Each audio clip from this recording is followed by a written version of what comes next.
Previously on the Wandering Sword Project.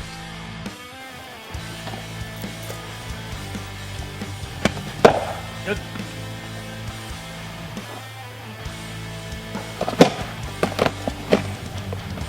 Good. This is Belegarth!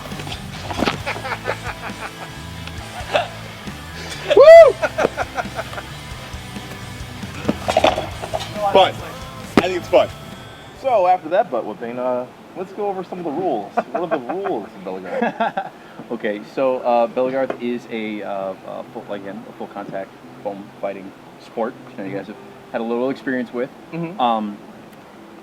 We have basic hit locations, which are wrist to shoulder cap, basically point of the shoulder, is arm, right, and then basically top of hip to 2 inches above the ankle, trying to hit people in the foot, kind of thing, are a leg. Your body is a one-shot kill. Right, and body is basically anything that would be covered by like a one-piece swimsuit. Okay. That makes sense. Yeah, including like your hips and butt? Yep, hips and butt. Okay. So still a good kill. Obviously, no headshots. We do have thrusting. If you are wearing armor, like this piece of leather here, a single-handed thrust does not go through armor. Oh, okay. Armor covers what it covers, but it has to cover at least a third of the body location to be counted.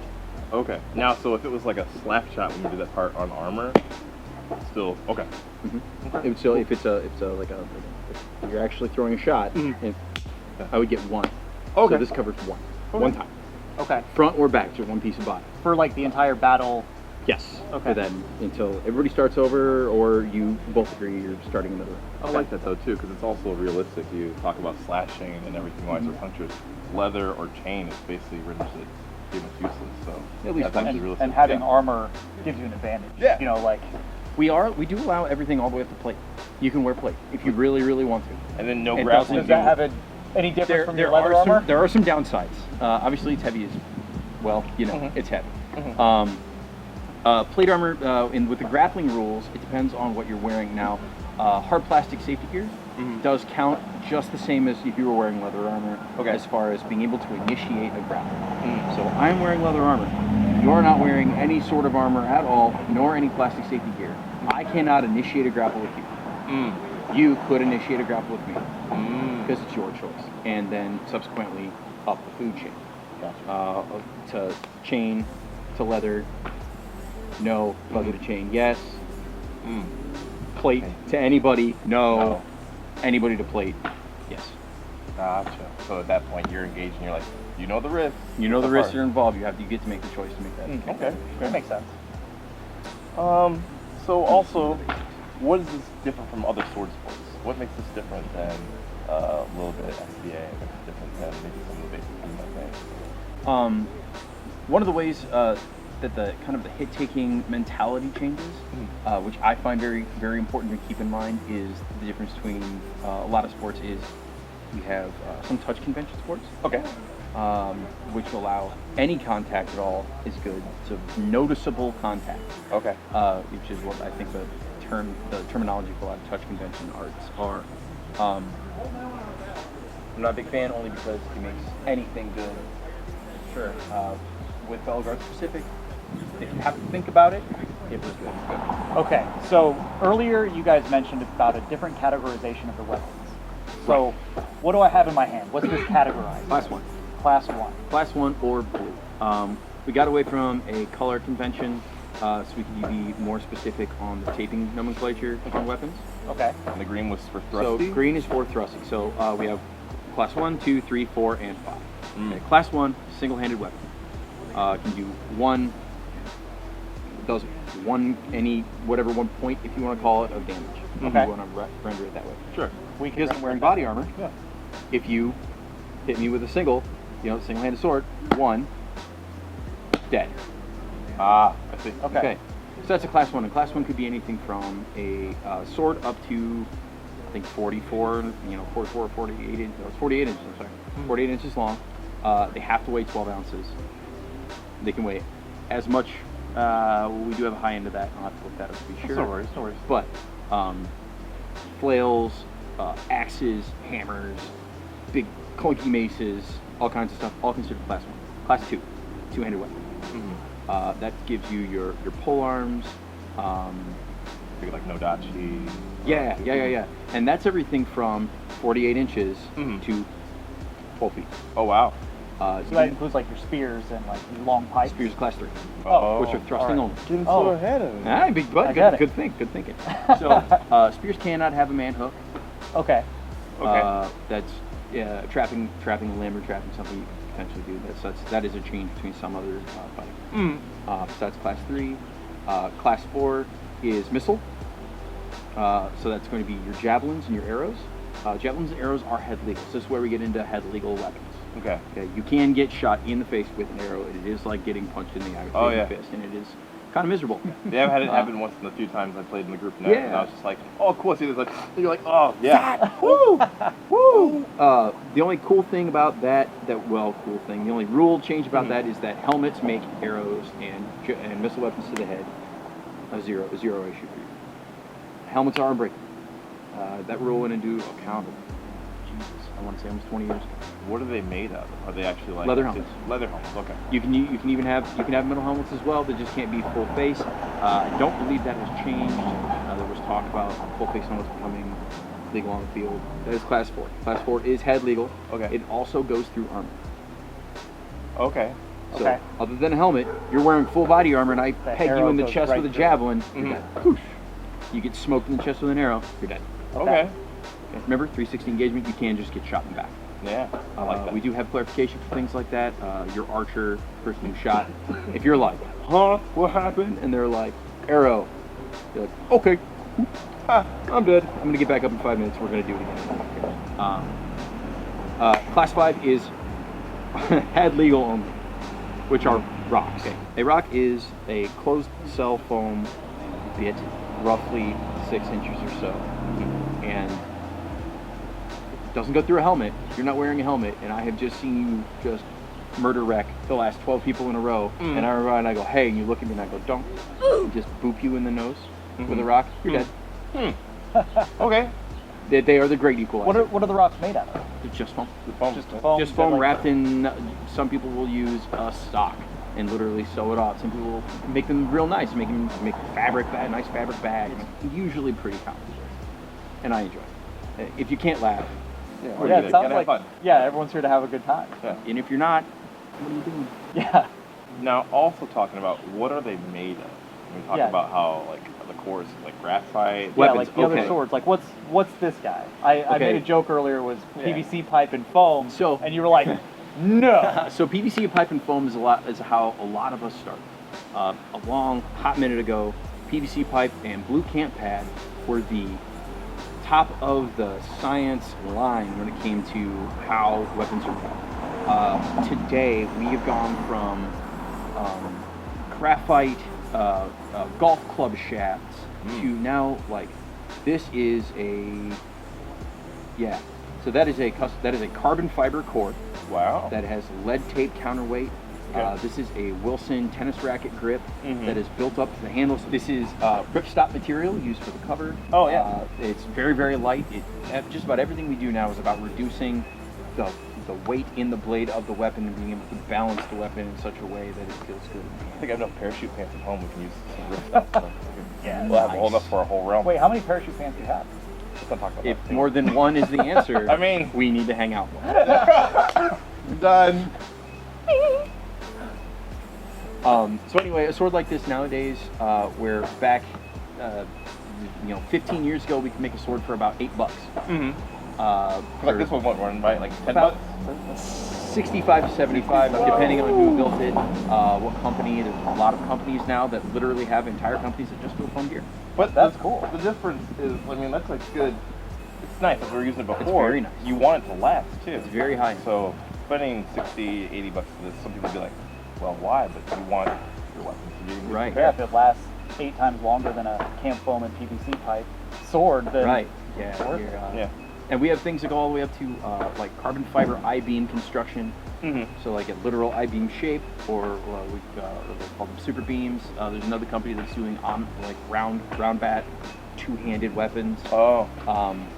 that are Very good. Those are your lightsabers. That's 100% a good. I mean, I know some people who do lightsaber contact, like combat. Use those as traits. Oh, cool. Sometime maybe later. But yeah. So I have one question. We didn't have them there that I remember.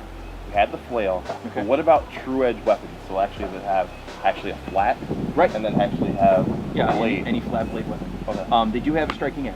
Okay. So your narrow edge is your striking edge, and they are considered. You can throw a failed shot and throw it flat. Okay. And that's not okay because on the side of the weapons there isn't as much foam between the core and the striking surface as the edge. So it can hit a little bit harder than. Right. If you turn Like, flat. yeah, you do the perfect hit. You It's actually not just good. hit them with the core because that's a lot of compression. In a Yeah. very small place. Do people tend to use this more because you don't have to worry about edge alignment, or? Honestly, it has a lot to do, at least in my experience, with damage on the joints. Okay. I've thrown That makes sense. thrown sword for a while. Yeah. 20-something years. Yeah. And doing something round means I can either push through the shot more carefully. I can keep my hand in line with my elbow, in line with my shoulder and hip, and I can be more careful, and I don't catch an edge and have it roll hard or deflect weird. So this to me is safer on my like elbows and shoulders. And also about force multipliers. If it hits even the point, even if it's just foam, all Yeah. that much force on that can be a little. It can be a lot. Sure. No, there's some There's nothing whoppers wrong that you with- gave to me that. Yeah. Well, a little zoom in there, but yeah. So cool. Yeah. Everything else I think covered in that part. The only do you have any recommendations for people that sell these kinds of swords? For people that sell them specifically, Yeah, like, let's no, say they I'm know you and so I much wanna- more about these than I do. I built swords for a long time for myself. I was very opposed to buying gear because of the cost. Eventually, you realize there's a reason people do this professionally. They make really, really good, long-lasting gear. And maybe we can have a discount code to get you started. And You're welcome. once again, I know, right? Yeah. Thank you. Thank you guys very much for coming. Yeah, I really thanks appreciate so much it. for teaching us. Yeah.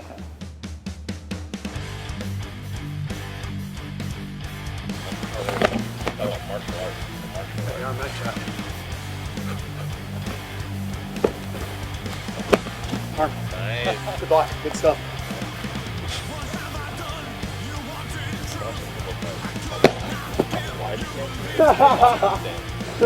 Probably with a weight down on the foot.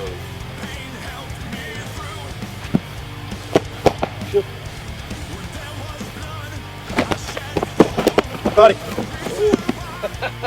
Arm into body. Body.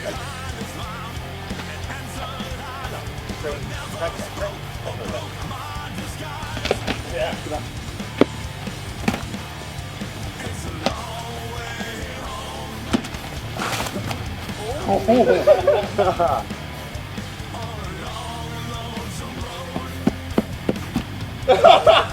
Good arm. Good. Nice reach. That constant mobility, that flow stuff's good with the flail. Is it, or you mess with me? No. It distracts me. Because I have to Good. watch your ball. I have to defend against the ball. I don't have to defend against the shaft. Yeah. That's a double on top of there. I like that. I was gonna not say anything. Blade.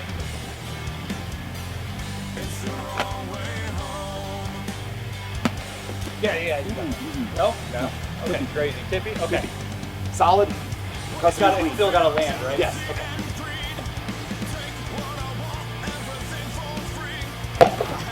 Good arm.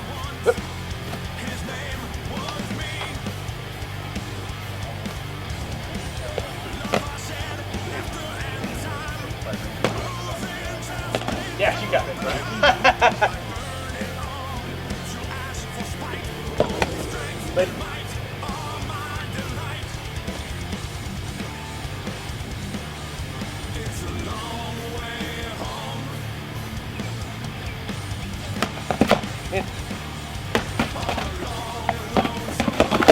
Got the leg. Got the arm. Yep. That's the smiles. We'll see the smiles. Yeah, good. great. Nah, great. Good like that. But yours is way before. Or body was up here. So Oh. it was that way. Okay. One more? Okay. No. Yes. Thanks, bro. Let's give it inside. It's so good. Also, Yeah, that's pretty good. That's pretty good. So what'd you think? That was really cool. Those guys can move really fast. You're not allowed to target the head, so they have this incredible ability to strike, to hit with their shields, to hit body, limbs, and they are incredibly fast. That was really fun to watch. It was really cool, and like other fight systems like Yamsborg, where there are different rule sets where sometimes you don't hit the head anyway, it's similar to that as well. And it also, with foam weapons being not heavy, you don't hurt your joints, you don't hurt you when you're trying to do different shots. It's really interesting, that aspect. It was really fun and very easy to get into. They were really welcoming. They had a lot of resources for us to check out. They were very friendly. I think that the bar for entry is just really low. Anyone can come out and try it. Yeah, and I like that because once again, you buy a weapon, you get a weapon, they gift you a weapon, you borrow one, and then you're there to go. You don't have to worry about armor. You learn the rule set, and you start off there. You can just show up and have a good time. Yeah, and one of the coolest things about this is when I think about fitness levels or fitness things, like it's cardio, because you're moving, you're going, you're throwing. It's really great. To learn more about Belegarth, check out our links down below, or maybe we'll have a thing here. Here, we'll pick it. We'll put it aside. I don't know. Avery will pick it out. He's smart about this. So check these links out. Check out everything. Really fun to get into. Scholars, we had Adam and Steve. Both these guys were fantastic, or Fox and Kieran, as they're called in the realm of Belegarth. Awesome guys. Thanks so much for being scholars. And cut! Don't forget to go to Forge Foam for all your Belegarth needs. Thanks to all of our patrons. Check out our Patreon link in the description below. Shout out to our top supporters, Ajax Drakenfuhrer, Sito Sama, and our newest Pathfinder, Byron Swanson. In case you want to change of pace, check out Gingerbread Man 17 on YouTube. He's the editor of The Wandering Sword, cameraman, and also just all-around good guy. Wander on.